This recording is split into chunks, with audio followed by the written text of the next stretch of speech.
Right. Hello there, everybody, or everybody who's watching afterwards and those who are joining us now. Welcome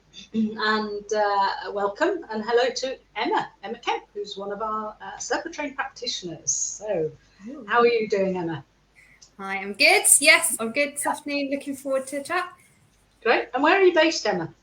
I'm in Coventry. So the clinic where I work from is Kenilworth, but I do a lot of work from home. Right. And what's your background, so people have an idea of who you are as we get started? Yeah, I think I'm the only SIRPA trained social worker. Yeah, I think you are. I know. And probably one of the few social workers that's doing this type of work. So my background is in adults, and I work predominantly with people with disabilities and chronic health conditions. Mm-hmm. So there's always been that kind of interest for me, and I guess in terms of social work sort of skills, you know, the way that we are trained to work with people is very much to kind of empower people to take ownership of their own life and figure out ways of finding solutions to problems and all of these types of things. And I just think that fits brilliantly with SIRPA. Yeah, absolutely. Yes. So you're also doing some private work, some private SIRPA work. Yeah. So I do my SIRPA work as a social worker, but I still do some local authority work. So that's kind of alongside, and then I run sort of the business under which I do this SIRPA work is Acacia Freedom from Pain. Acacia Freedom from Pain. So we can always put the link underneath there as well. Yeah, great. Yeah.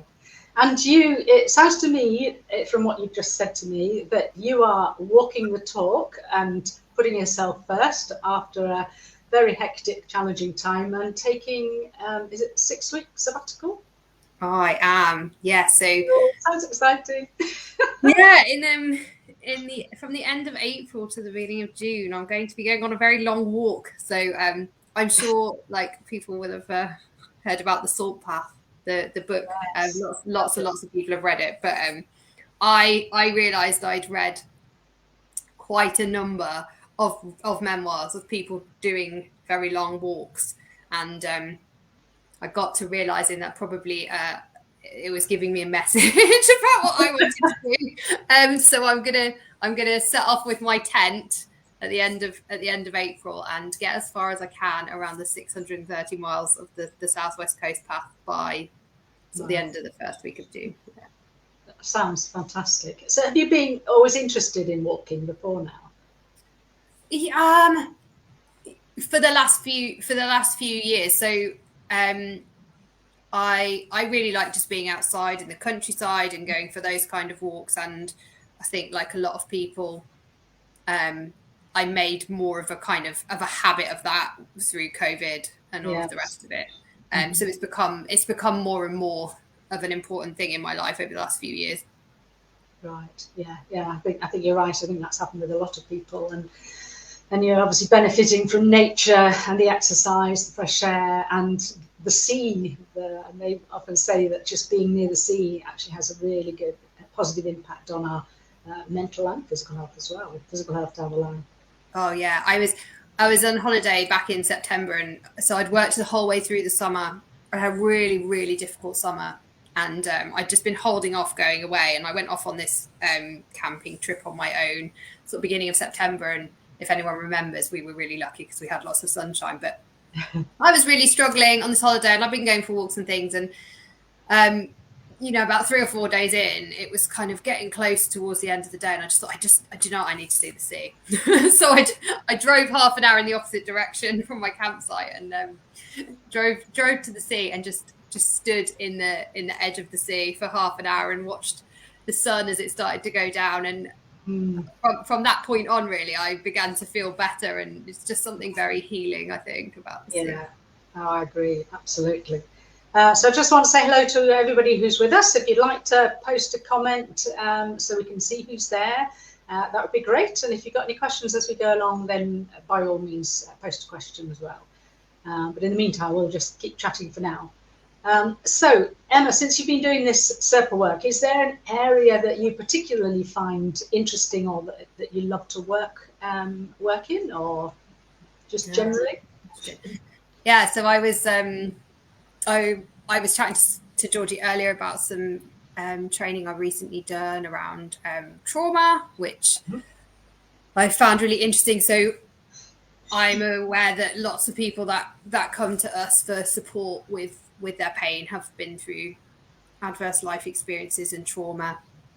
And sometimes people are quite, uneasy about how maybe to work with that. And sometimes they're not sure whether they need to be sort of seeing a mental health professional or what have you. But a lot of the time people might come to me and say, well, I've had a lot of counselling. I sort of dealt with it, but that trauma is still there in the background. And I just wanted to get some more expertise around trauma. So I've done some clinical trauma professional training, which I found brilliant, because it showed how well the SIRPA approach aligns with the type of work that that would be supported for recovering from trauma and PTSD. Yeah. And also just really helpful in terms of, I think, giving some reassurance, because perhaps in the past the kind of treatments for trauma maybe have seemed quite brutal in terms of making people kind of relive it, over and over to desensitize. Yeah, all of that kind of thing. And I think one of the things that the trainer was talking about was kind of how, we're really moving away from that in the 21st century, and understanding that we don't need to do that.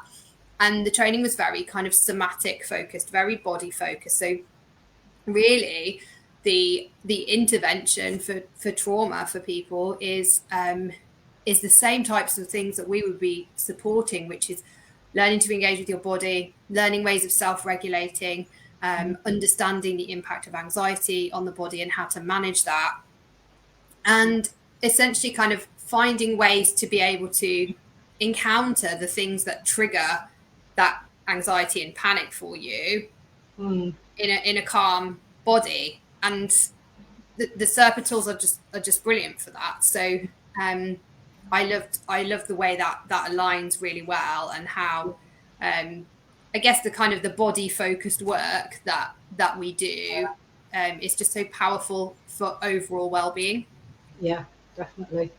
Yeah, I agree. It's not. In fact, as you said, they're saying now, kind of the studies showing that going over and over things which they believed would help desensitize actually often re-traumatizes people. Whereas if you can follow a more somatic approach, then things surface that you can work through the body with. And it's not all about here consciously what's going on. Quite often it's what's going on somatically. And like you say, being able to self-regulate, being able to ground yourself, and not to feel overwhelmed with emotions, which is why I think it's so important before going into any past trauma or even current stressful things, to actually help teach our clients to self-regulate, teach them how to, even together, sort of helping them to learn how to deal with emotions as they come up within their tolerance. And then gradually that tolerance gets bigger, doesn't it, as they're able to do that? Because what we tend to do is we react not to the emotion, but how we feel, isn't it? How we feel about it. Our heart starts pumping and we get tense. And that's often what we're more frightened of, rather than this emotion itself. And so if we can learn to deal with that, then it's easier for us to then start working with some of the more challenging things that we've gone through. So yeah, it all just is all so beautifully intertwined. And I'm so pleased that not only is our work evolving and the pain science is evolving, but all the trauma science is evolving as well. And all the work with Peter Levine and Bessel van der Kolk and Gabor Mate, I think it's really helping our work as well. Yeah, absolutely. And it kind of draws everything back to some real core principles, I guess, that that can be used to support our well-being across the board. Absolutely. Yeah. And I think you've touched on something there, Emma, that this is not just about dealing with past trauma, is it? This is about learning, you know, and I use this, and I'm sure you do, you know, day to day when things happen. You know, if we're triggered with something that happens in our day-to-day life, whether it's a family member, something at work, an email, it's about becoming more aware of the changes within our body and doing something about it. Because I'm sure you, like me, probably over the years prior to understanding this, would just feel tense, feel irritated, and just push on through our work. And actually might later on just sort of snap at somebody. I know I did that because I was not dealing with how I was feeling myself. Yeah, absolutely. And I always say to people, even if you get stuck at some point in this work and you feel like you've reached a plateau and pain is, you're struggling with that, these sort of skills and things that you're learning are for life. You can't ever lose them. And you can always kind of go deeper with them. And so over time, that is going to sort of yield benefits, and absolutely. And you're never going to go back to where you were if you're able to learn this stuff and put it into practice. And I just think that's brilliant because no one can steal it from you. No. And learned. Yeah, and you don't have to pay a professional to keep on doing that stuff. So better still, yeah. And you can't change anything, can you, until you're aware. And once you become aware, and then you start experientially using it, and then you see the benefits, then why would you want to stop doing it? It's like, in fact, I was just been writing a bit of our new online program today and explaining why intellectual understanding is not what we need for long-lasting change in behaviours. And people often say to me, but I understand this, I get this, I've read every book there is about this, so why am I not better? Because this is not a conscious intellectual exercise. This is a lot deeper. And that's why the people who read the books, who have these aha moments, really deep epiphanies, that's more on an emotional level, and they're more likely to have change. But there's another level as well that I've been sort of reading about more recently, about being the intellectual level, the emotional level, and the identity level.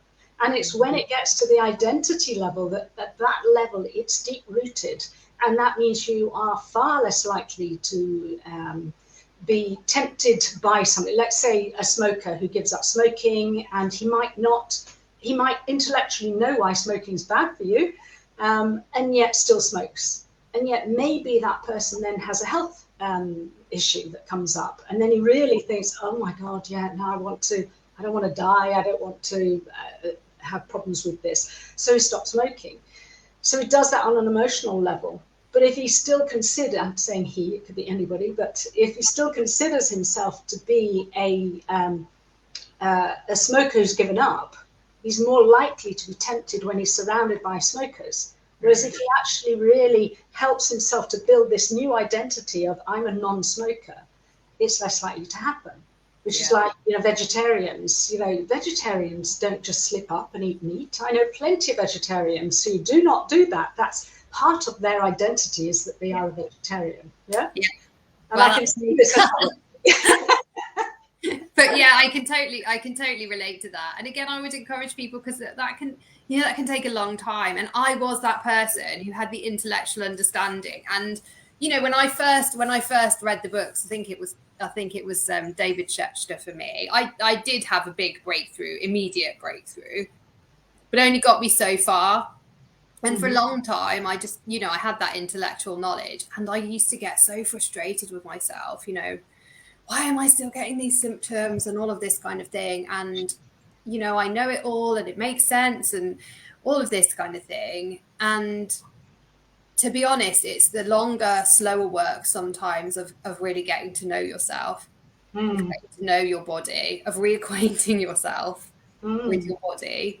And also, yeah, exactly. And not expecting to be somebody who is free from unpleasant sensations either. Because I think that was probably my goal, when I started out, you think I need to be free from pain and from unpleasant sensations. And that's not the reality. Like, our bodies are going to communicate with us in that way, and emotions, human condition. you know, they often feel extremely uncomfortable, don't they? And we resist that, but that's just the reality of life. And so I think learning to that, some of that identity stuff is kind of, for me, understanding that I'm like a being who's experiencing ever-changing things, and that's all part of me, and that I don't have to have a sort of identity as, you know, somebody who's hard done by and always going to be in pain, and yes, you know, that former identity, the kind of why me thing. I've got a much different sort of perception of myself now, but it took a long time, and I think that's okay, because all of this leads us into a kind of journey of self-discovery, essentially. Absolutely, and it is that, you know, just acceptance that yeah, this is the human condition. This is the mind and body working together. Everybody's going to have uncomfortable symptoms every now and again, and none of us are perfect. None of us are going to, complete. Life throws things up at us, and sometimes a whole lot of it all at the same time, as we both have experienced. And so, yes, of course, the body is likely to express it in some way. And I remember somebody recently saying to me, when I had a symptom or other that popped up, said, "Oh, that must have been really scary." And I thought, I was about to say yes, and I thought, actually, do you know what? It wasn't. Because when it happened, it was immediately, oh, what's going on now? Yeah. And therefore, when you've got to that part of that identity that, okay, I know I'm normal. I know that occasionally I'll get the odd symptom, but not to go into the fear of it, and then to look at, okay, so what can I do? Whether that's myself or reaching out to somebody, but it's about actually not going down that fear, which, as we know, drives it all. Yeah.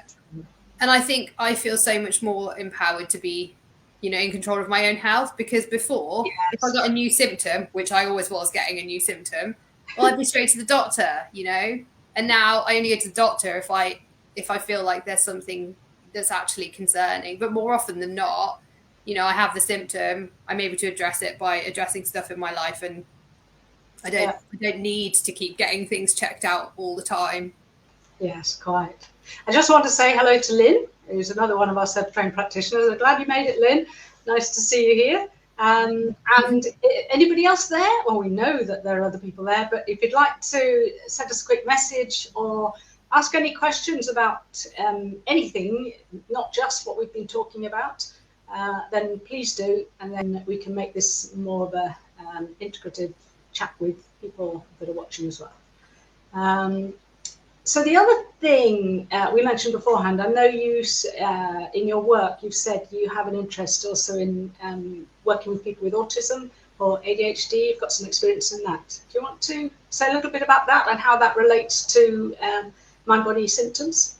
Yeah. Okay. So I've always worked a lot with people with autism in social work, and so it's an area in which I've got a lot of training and experience, and I really love working with people with autism, and I guess often the experience that people with autism have of living in the world is a very anxious one. So you know, people with autism often do live with a lot of anxiety, and often a lot of symptoms as well. And I think that some of that comes down to the way people's minds are wired, and the fact that if you have autism, you're taking in so much more information from the environment, you know, all the time, and having to process that. So everything that we're all dealing with already, people with autism are much more attuned to all of that, and experiencing it as a bit of an onslaught in their system all the time. And so I think the kind of tools that we use are even more valuable, I guess, when people's baseline for anxiety is less, just because of kind of what they're living with. So yes, I've done some work around some of the tools, kind of helping people to break it down and make things more sort of user friendly, because I know For some people, if you've got autism, you might be struggling with things like, say, we might talk about visualization, for example, and that might work for you, but it really might not work for you if your imagination just doesn't work that way. And so kind of helping you rework some of the tools that we use, and focusing as well on the ones that are going to be helpful for you and less helpful for you. And I think integrating sort of the understanding about sensory processing for people. So, inevitably somebody with autism will have issues around sensory processing, and you, depending on when you got your diagnosis and how long you've been living with that, you may have more or less sort of knowledge around it and understanding, because the sensory side of autism is stuff that has only really been kind of being picked up in more recent years and sort of considered when making diagnoses and stuff. So, the kind of the triad of impairments around, people's social functioning and all of the rest of it is a little bit limited in terms of what we now, sort of understand about how autism impacts people.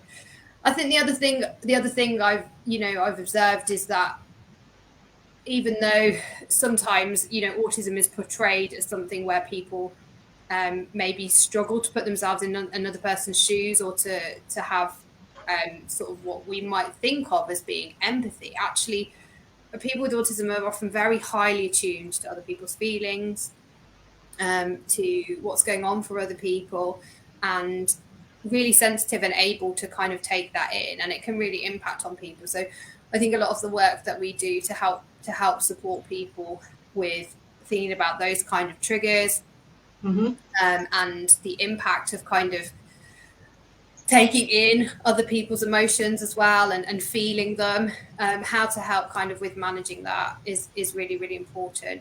But I would also kind of say, I'd be supporting people to kind of maybe access support elsewhere, things that they maybe haven't got. I think particularly where people have been diagnosed with autism as adults, there should be a good pathway for them after diagnosis. There isn't. People often just get an assessment, a diagnosis, and kind of sent off into the world. So, helping people access that type of support. Yeah, that's a good idea. Yeah. And presumably they struggle with focus as well, which could make it again more challenging when even following an approach to help them. Yeah, I mean, I guess a lot of people with autism find they can intensely focus on things that are of interest to them. So people often have interests that are of real importance to them, even over and above what the rest of us might kind of experience.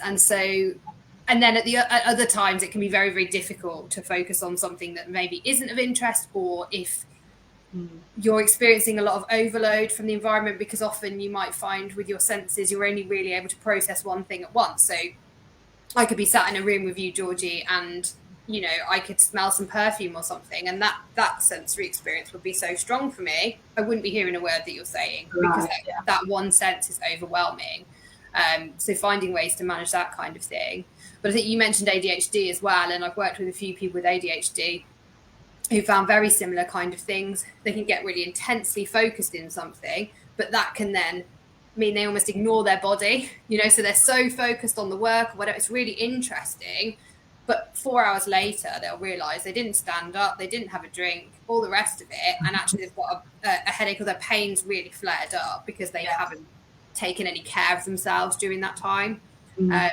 So sometimes it can be finding strategies to manage that versus managing the struggle to concentrate in some other circumstances, and kind of trying to make plans to help with routine, to help with kind of structuring things to make it easier to focus. Right. Yes, no, that makes sense.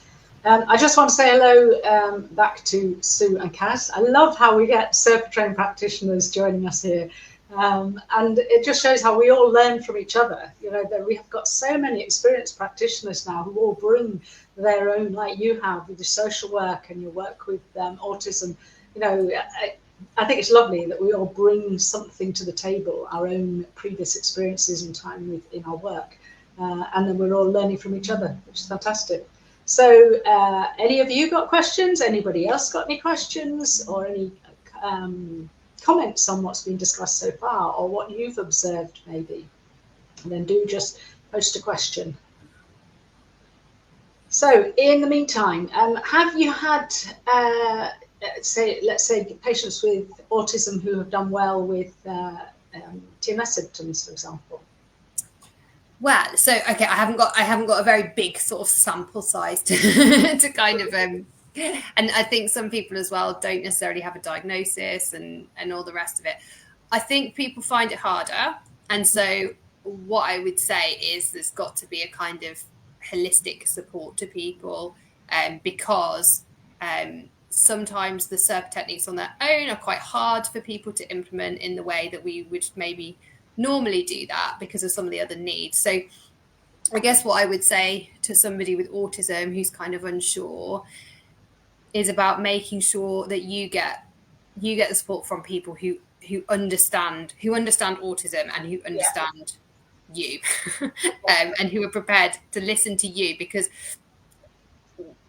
what's really, really crucial is kind of getting your unique needs met. So it's kind of like, for one person you might just think, well, actually I can't handle a video discussion, I'm going to need to do this stuff by back and forward emails or text discussions because it's too overwhelming or what have you. And so finding someone who's prepared to kind of adjust things for you.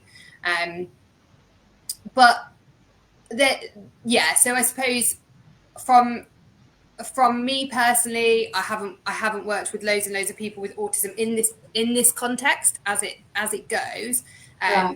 That's not to say I haven't heard of other people who have successfully been using it, and there's absolutely no reason why not. It just happens that I haven't worked with loads of people to have that kind of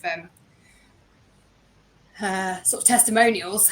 But we do know, certainly we know in this field of people with autism who have done very well, which is great. Okay, so Lynn's asking a question. Emma, how do you structure your first appointments? How long is your first appointment, and how long are your follow-ups, and how often do you see your clients? So, and also, how do you introduce SIRPA into your NHS work? Okay, really good question. Which question? How do I structure? So, what I do is I almost invariably see, have a 30-minute initial conversation with someone that's free of charge, just to understand where they're coming from and whether actually they think I'm the right person to work with them and whether I think they're the right person to work with them. And then after that, my first appointment is 2 hours. So I will ask the person to complete a Preassessment questionnaire, and then in the 2 hours, so I would use that ordinarily to kind of clarify questions around stuff the person's brought up in their Preassessment, make sure they're doing okay with their mental health. That's really, really important, and that they're getting the support they need around that if necessary. And to understand sort of maybe some of the key factors that are standing out for them. So I would always kind of start with, what did the person get from filling in the form? What stood out to them? Was it an uncomfortable experience? Was it a positive experience? All of those kind of things. Yes. And ideally, towards the second part of that session, we will be going through the key skills, the SIRPA kind of key skills, and we'll be talking about those and how the person can use them to kind of build those foundations, really, of starting to get on top of the pain. And we might do some emotional awareness and stuff in the session to kind of learn how to do that. It depends on the person. Sometimes they've got loads they need to talk about, and actually, after the first session, we won't even have really gotten into key skills. I'll send them away with a couple of things to do. And then normally I will see people for an hour after that, usually once a week initially. And I've tended to find that that most people kind of need to keep kind of seeing me for 12 weeks or so. It depends. But what we tend to do is we tend to find that as they're getting more confident and their pain levels are going down, we tend to space the appointments out more. Yeah. Gives people a chance to feel much more like, yes, I can do this on my own, actually. So tend to do that. How do I, so I don't work for the NHS, I work for a local authority. And wow. So it's a really tricky thing, because when I am doing my local authority work, I'm going out to do assessments to people, and they to assess what they're entitled to receive from the local authority to help them with managing their lives. And that's quite a difficult power dynamic, because I'm not there to assess them for treatment. I'm there to assess them for support, care and support that they might need to manage. So I often do see people in chronic pain and with fibromyalgia and chronic fatigue and these types of things, who are experiencing, a really disabling effect on their life. And if I think the person is ready to hear it, I will talk about this work. I will talk about kind of managing anxiety alongside stuff. I will talk about the importance of getting opportunities to talk, because often people have a lot of mental health issues and maybe, could benefit from counselling and those types of things. If people are receptive, then I will give them some more stuff. I'll give them some of the leaflets around the work that we do and those types of things. But it's obviously really important that I maintain my role that I'm there to do, which is to make sure that person does get what they're entitled to, while at the same time, I hope, supporting them to kind of consider ways that they might be actually empowered to do something themselves about their health or the situation they're in. So yeah, always a balance, but the conversations do happen where they're appropriate. Yeah, excellent. And I hope that answers your question enough, Lynn. And I think, as you said, it just depends on how people present, doesn't it? And I've had some sessions where I've just purely focused on the self-regulating, the breathing, grounding, that's emotional awareness, somatic tracking, because that's what they need in that moment. Otherwise, they're not going to listen to anything else. Other times, yes, we go through the assessment and bring in whatever is required at that time. So it is very dependent on, isn't it, on each individual. So when what are the sort of strategies that you find helpful for you, Emma? What do you find or most helpful for you, or even most helpful for clients you see? Well, so yeah, I think for me personally, journaling was the initial thing that really brought massive breakthrough. And that's interesting, because in itself, I've always journaled. I've journaled since I was a little girl, a lot. So I've always written a lot, but I was still experiencing a lot of symptoms. And it was the focusing of the journaling, the way of writing, the emotional expression, that really helped. And I guess connecting it with the knowledge around where the chronic pain is coming from. And I have found with a lot of people that the journaling has been the really big thing for them. And I often find that for whatever reason, it's the thing that people are most resistant to doing. As in, so we talk about journaling every week, and then they'll say, yeah, I'm going to go and journal because I know that when I do it, it makes me feel so much better. And they come back the next week and say, I didn't do it. There's some part of me that doesn't want to do it. And it's almost sometimes like the benefit is so good, but but people are like, they convince themselves that it's not really that helpful, or it might be too hard, or they don't have the time to do it, or whatever it might be. So for a lot of people I've worked with, they have got an awful lot out of journaling. In terms of day to day though, I mean, I do journal most days, and I'm very creative. Some people might have done the artist's way, and I've done the artist's way and morning pages, and that works really well for me to journal when I first wake up. But I think a lot of the stuff that's really helpful to me in the day to day is the moment by moment stuff. So breathing, has been massively helpful for me. But breathing, I've got quite a skill of remaining stressed even when doing some extremely relaxing breaths. So Breathing on its own doesn't help me. I think being mindfully attentive to my body, allowing emotions to be, and that has taken a really long time to come. You know, for a very long time, I would do, somatic tracking, and I would do emotional awareness, and I couldn't access the emotions. They just weren't available to me. And it's taken a really long time, but I think that's just because of some messages that I received around my emotions, and them being very blocked because of some of those messages. But it's so common, isn't it? It's so common. And people are doing like emotional awareness work and the somatic work, and looking, trying to find things as well, and that makes it even harder because they're trying. And this is about completely submitting, just letting go.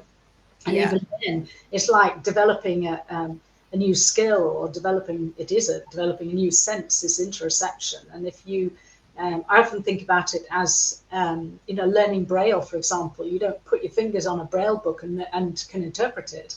It takes time to start really learning and understanding it, and becoming much more perceptive, and feeling that the sensation in your fingers so you can interpret it. And the same thing with interoception, beginning to really feel what's going on inside you. It can take time. It can do. And I think some of the other stuff I found helpful is self-compassion work. Again, took me a really long time. I got a real breakthrough when I started using some of the approaches that a lot of people probably come across on selfcompassion.org. I just found that way of understanding self-compassion really worked for me, and really helped me to, I can do that on my own now. I don't need somebody to guide me through it. And also, like, becoming aware of my inner critic, because if I'm honest, my inner critic doesn't tend to speak to me in language. So a lot of people will be able to tell their inner critic is someone telling them off and all of the rest of it. And really, all I experienced my inner critic as was physical symptoms. And I couldn't tell what the criticisms were. And again, it's taken me years and years to figure out, okay, these are the messages that I'm giving myself. And I've got a funny example from yesterday. So I cycled to my choir rehearsal, and I got there and I hadn't put my backlight on. And that's happened to me a few times recently. I've cycled the whole way somewhere and I haven't had my backlight on. And I heard myself say to myself, "You idiot." Yeah. And I heard that, and I said to myself, okay, why am I talking to myself like that? And I recognized that the reason I was talking to myself like that was because this is really important. Like, I need to be safe. Yeah. And my inner critic is wanting me to be safe and to receive this message really strongly around not putting my lights on, so that next time I go to cycle, there's going to be a strong trigger there around putting the back light on. And I was able to just say to myself, thank you for that. I really appreciate you trying to help me to make sure that I don't get hurt. Maybe we could express it like in a nicer way. Maybe we could find other ways of reinforcing this trigger to make sure that the light goes on next time. Yeah, well done. So let us know if you remember next time. Yeah. Okay, so Lynn was saying, do you share your own personal experience and success with the approach with your clients, I presume? Yeah, I mean, yes, I do. And I think we probably all gauge how much personal stuff to share with different people, depending on where they're at and what's helpful for them and all of the rest of it. But yeah, I mean, I've got a lot of stuff out there on my website. I think it's really helpful for people to know that you've got through it yourself. And I have no idea how I would do this work if I didn't have the personal experience, because I've got that internal experience of doing it, and of finding it hard. And so I know, I can really relate to people when they say, well, this is really difficult, or I'm getting stuck on this, and I've been there, and I can kind of bring that encouragement, to keep going. Yeah, I think that's really helpful. And I know often the psychotherapists who come and do our training, they are trained not to share anything about themselves. and they start to begin to share some of their experiences as well. And certainly feedback from clients is that they find it really helpful. They feel that they can relate to you better. And I know, for example, that some of the practitioners who've done their recovery stories, you know, like we do with the success stories on Facebook Live, and we've done them previously, often they choose that practitioner because they relate to them, whether that's the same condition or it's just they feel they have that understanding, and therefore they want to work with somebody that has experienced it. So yeah, I certainly do share. And as you say, it's sharing, excuse me, not sort of openly everything, because nobody wants that, but actually, you know, how you might have struggled with something or what you've overcome, strategies that you've used.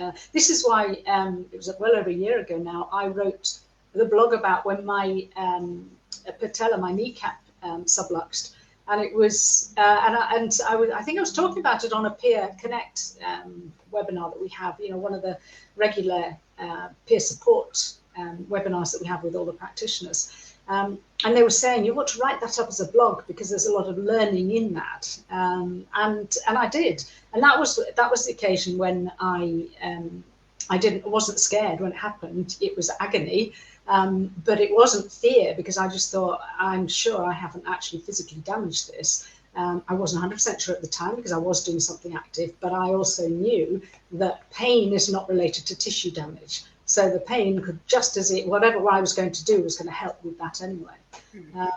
And writing that blog was about, okay, what was the learning for me from that? And actually, even just, you know, I couldn't do anything physically anyway. So actually just sitting still and, you know, while everybody else carried on with this boot camp I was involved in, and just calming my breathing down and doing emotional awareness. And then that allowed the muscles to release and the kneecap to go back in. And it was like just literally went in like that. And that was from just submitting and just, okay, this is interesting. What's going on here? Not, oh my God, which I would have done in the past before knowing about this work. Oh my God, what have I done? I've got a broken my knee or whatever. Yeah. As Lou says, thanks, Georgie, my knee's hurting too. So explore, worth an exploration, I reckon. So we've got Chris here saying, she, can't see the picture, be interested in your opinion on the viability of breath work for regulating the nervous system to impact chronic pain, specifically consciously connected breathing. Well, funnily enough, Chris, I was going to say something when you were talking about breathing, Emma, to ask you if you had used the biofeedback app, the Inner Balance app with HeartMath, because yes, Chris, there is loads of evidence about coherent breathing, so connected coherent breathing being really good for health and well-being, and to calm the nervous system down. And that's definitely what we teach, is this coherent connected breathing.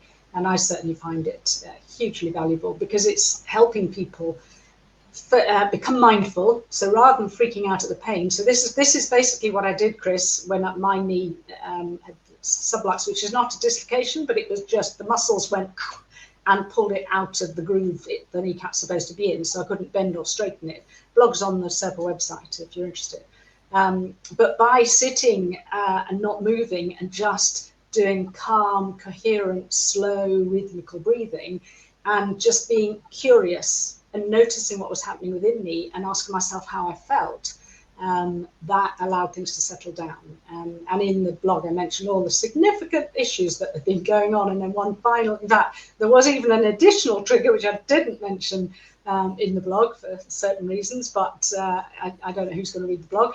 But there was an additional final trigger, I think, that was that made my knee go into tension at that point and pull things out of place. So it was the breathing that calmed my nervous system down to allow the muscles to relax and allow that kneecap to go back in place. And when we know that chronic pain is all about neural pathways and how fear makes it worse, frustration and tension, if we can slow our breathing down, there's enough evidence with the coherent breathing to show that I'm trying, like you, Emma, I'm sort of talking and I'm sort of looking at the comments coming through. As Chris and Lynn are saying, incredible, isn't it? Almost miraculous. Lynn says it is beyond miraculous. It is. It's incredible. And how sad that it's taken me to my age to learn about all this anyway.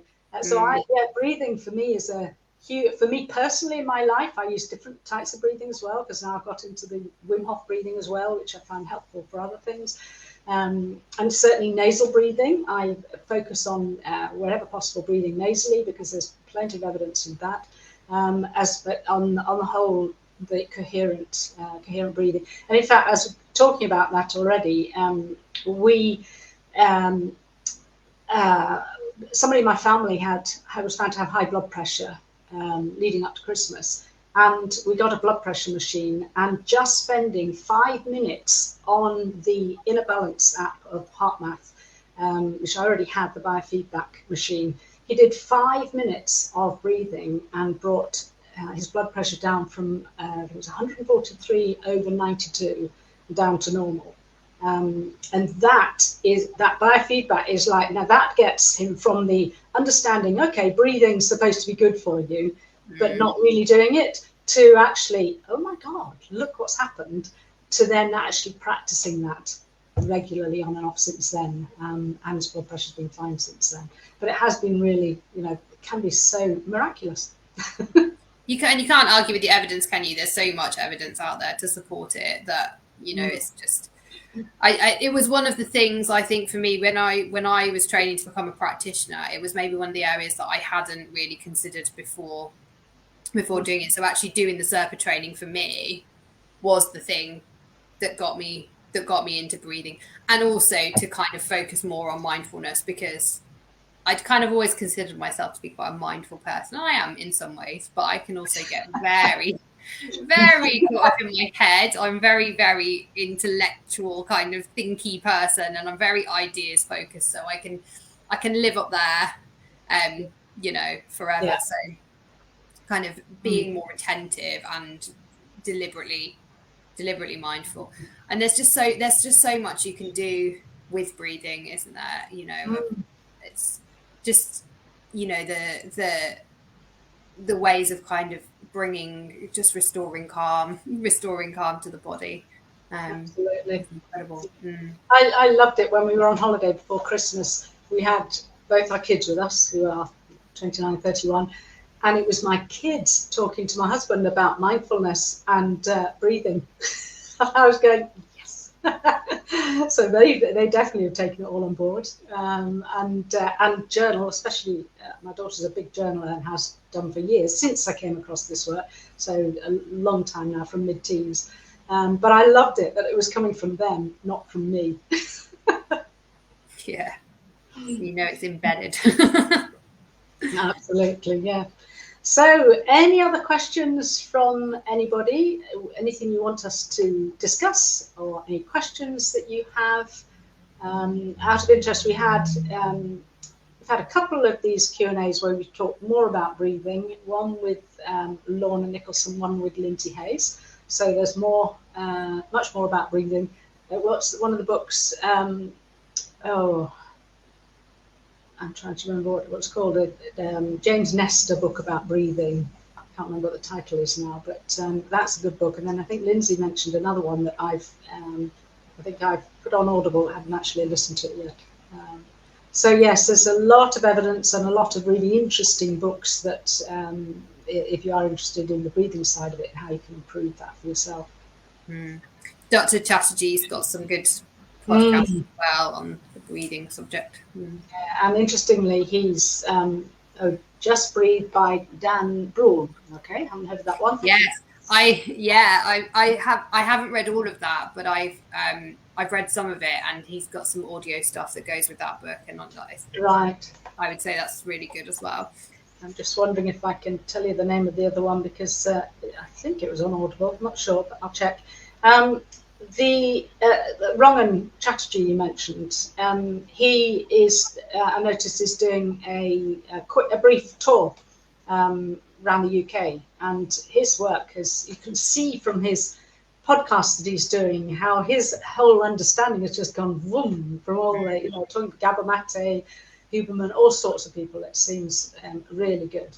Yes, that's that one, Lynn. James Nestor, Breath, the New Science of a Lost Art. Thank you. Yep, that one. Oh yes, found that one here. No, I think the other one was on Kindle, so I can't find that one for now. So yes, so actually I'm interested because Dr. Rangan Chatterjee and I, we've been in touch off and on over the last probably 4 years when he signed up to our newsletter. So I'd be really interested in trying to get to meet him. So I'm thinking of going to the one that's in Leeds when he's around here. I might go and have a listen to him. You're very ecologically sensitive. Looking at the into Audible and then clicked play. So is there anything else that you feel you'd like to talk about or mention, Emma, that you think is important? Good question. I think the thing that everything comes back to for me, and this has been really reinforced to me, is about simplicity, keeping things simple.